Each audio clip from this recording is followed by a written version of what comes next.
हाँ जी बेटा, देखो इधर क्वेश्चन नंबर बेटा ये निकाल लो 24 सम बेटा निकालो। देखो क्या कह रहा है इस सम में, find the expected frequency of getting head if we throw 4 coin 240 times. अगर बेटा 4 कॉइन को 240 बार फेंका जाए या थ्रो किया जाए, टॉस किया जाए, तो एक्सपेक्टेड फ्रीक्वेंसी बेटा निकालनी है गेटिंग हेड की। देखो कैसे करेंगे। सबसे पहले बेटा आपने क्या करना है, सबसे पहले बेटा एन की वैल्यू लिखोगे, फिर कैपिटल एन की वैल्यू लिखोगे, फिर पी की वैल्यू लिखोगे और फिर क्यू। एन बेटा है इसमें 4 क्वाइन आर टोस्ट, कितनी बार बेटा 240 बार। पी पी बेटा प्रोबेबिलिटी ऑफ गेटिंग हेड 1/2 और क्यू बेटा 1/2। ठीक है, सबसे पहले बेटा आपको ये चारों वैल्यूज लिख लेनी है। अब पूछा क्या बेटा, एक्सपेक्टेड फ्रीक्वेंसी निकालो। ठीक है, पी क्या है बेटा, हेड, और क्यू टेल। हेड को ही मैंने पी क्यों माना, क्योंकि एक्सपेक्टेड फ्रीक्वेंसी किसकी पूछी है, गेटिंग हेड की। जो आपको एक्सपेक्टेड फ्रीक्वेंसी निकालनी है वो हेड की निकालनी है। अगर एक्सपेक्टेड फ्रीक्वेंसी टेल की पूछता तो मैं टेल को पी मानता और हेड को क्यू। अब देखो बच्चों कैसे करेंगे। पहले आर की पॉसिबल वैल्यू मुझे बताओ क्या क्या होंगी, चैट बॉक्स में लिख के बताओ। आर की पॉसिबल वैल्यू 0 1 2 3 4। हाँ जी बेटा, तो पहले क्या करो, हाँ जी बेटा पहले प्रोबेबिलिटी निकालो, प्रोबेबिलिटी ऑफ 0 सक्सेस, फिर प्रोबेबिलिटी निकालो 1 सक्सेस, फिर बेटा प्रोबेबिलिटी 2 सक्सेस, 3 सक्सेस और प्रोबेबिलिटी ऑफ 4 सक्सेस। फॉर्मूला बेटा लगा दो। फॉर्मूला अभी इसका कोई यूज नहीं है, अभी कैपिटल एन का कोई यूज नहीं है। अभी जैसे आप पहले करते थे करते जाओ। 4C0, यहाँ लिखता हूँ मैं 4C1, यहाँ 4C2, 4C3, 4C4। Q raise to power 1/2 raise to power 4 और P 1/2 रेज टू पावर 0, यहाँ 1/2 रेज टू पावर 3, यहाँ 1/2 रेज टू पावर 1, यहाँ 1/2 रेज टू पावर 2, 1/2, यहाँ बेटा 1/2 raise to power 3,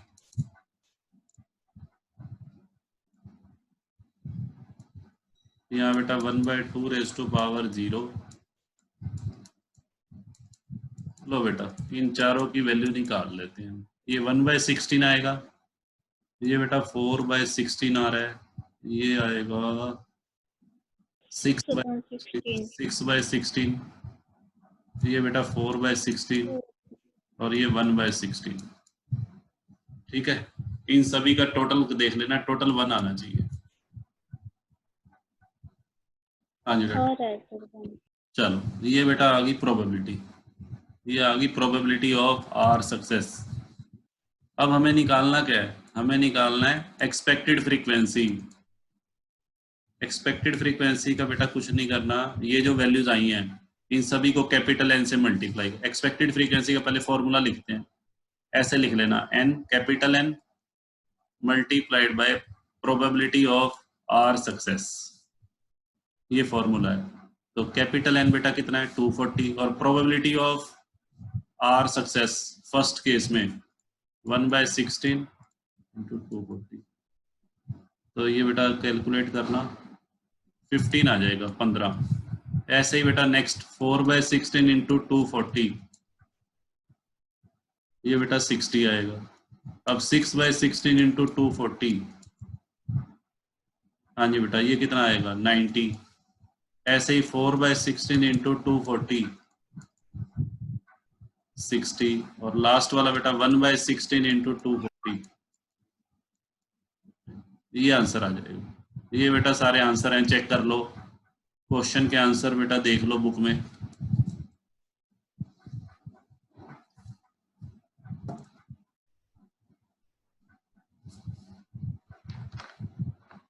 yes sir. हाँ जी बेटा बताओ।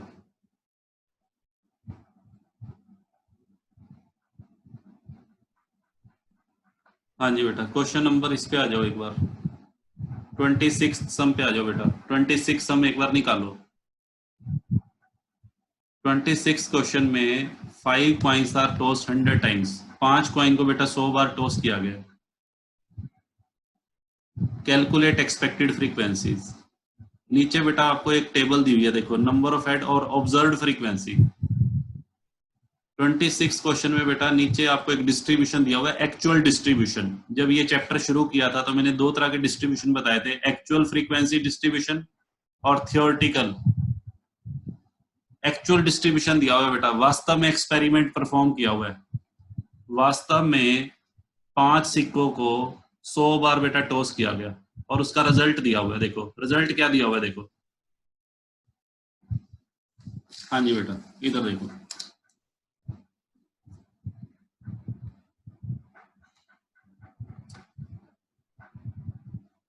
क्वेश्चन नंबर बेटा मैं 26 करवा रहा हूं।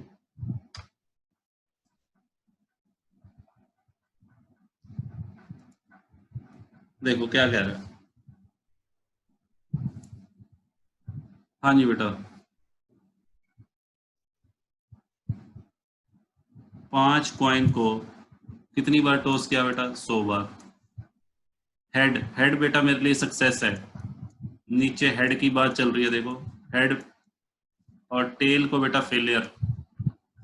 क्यू क्या है, क्यू है टेल। नीचे बेटा जो टेबल दी हुई है ना, ये टेबल में जो फ्रीक्वेंसी के आगे देखो क्या लिखा हुआ है, ऑब्जर्व्ड फ्रीक्वेंसी। ऑब्जर्व्ड का मतलब होता है एक्चुअल फ्रीक्वेंसी, जबकि हमारे से पूछा क्या हुआ है।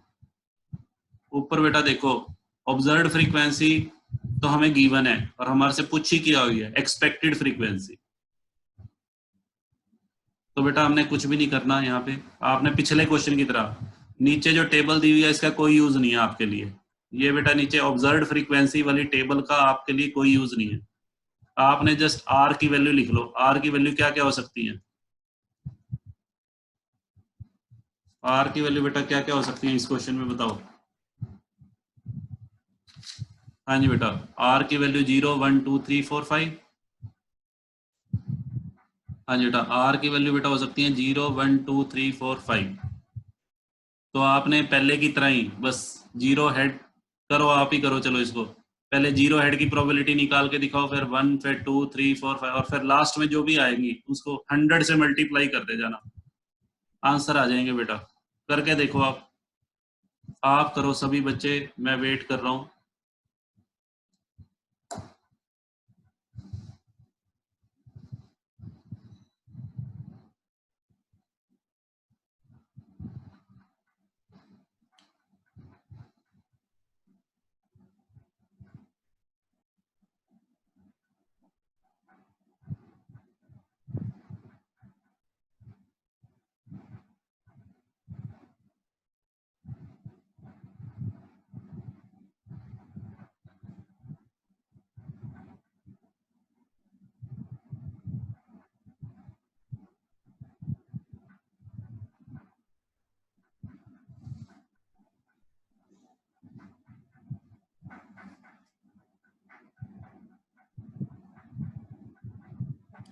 एक बेटा जो आप ये क्वेश्चन मेरे पास भेजते हो ना, एक आधे अधूरे कटे हुए आते हैं, अच्छी तरह से स्कैन करके कैम स्कैनर से इसको भेजा करो।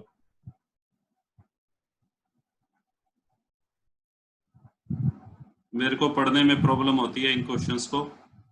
अच्छे से बेटा इसको कैम स्कैनर से करके ना, चलो करो इस सब को।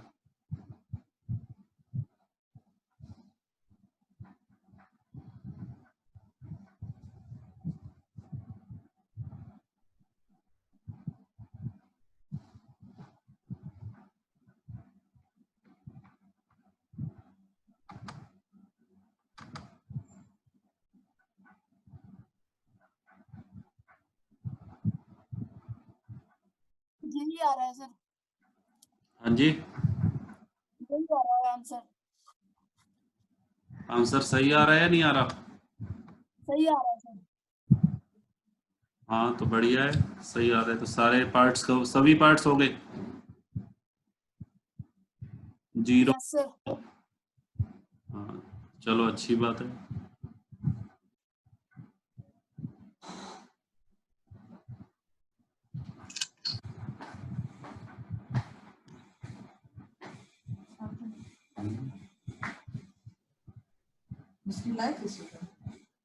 मैं तो गया ही नहीं।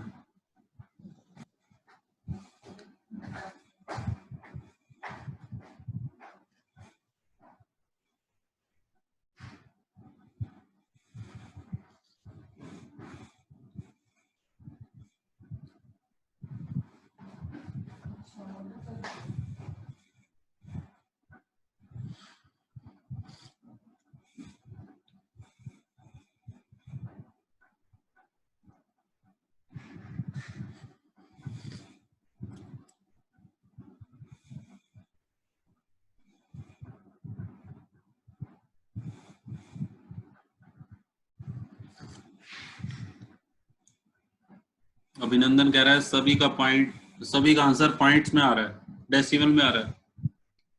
एप्रोप्रिएशन से होगा सर, अप्रोक्सीमेट करके देख लो ना। 3.125 अप्रोक्सीमेट सही आ रहा है। हाँ तो उसका 3 कर दो बस।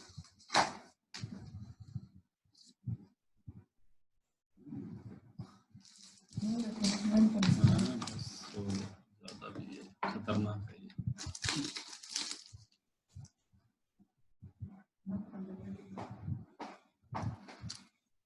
हाँ जी बेटा,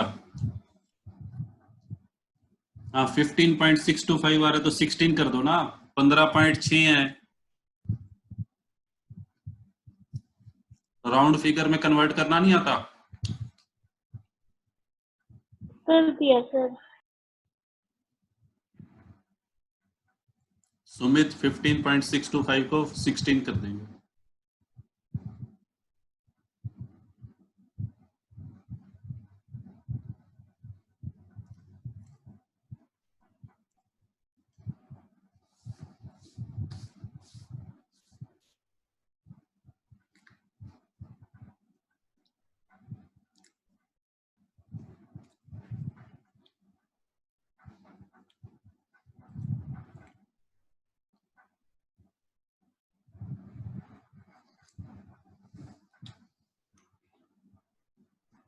हाँ जी बेटा, आज का होमवर्क नोट कर लो, जो जो सम करने हैं मैं लिख देता हूं। आज बेटा होमवर्क में 3 तो बेटा पहले मैं दे चुका हूं, 3 सम मीन और वेरिएंस वाले, वो तो करने ही है। अभी बेटा एक तो क्वेश्चन नंबर 23 करोगे आप, 24th मैंने करवा दिया, 26th आपने कर दिया। इसके अलावा बेटा आप करोगे 29 करोगे,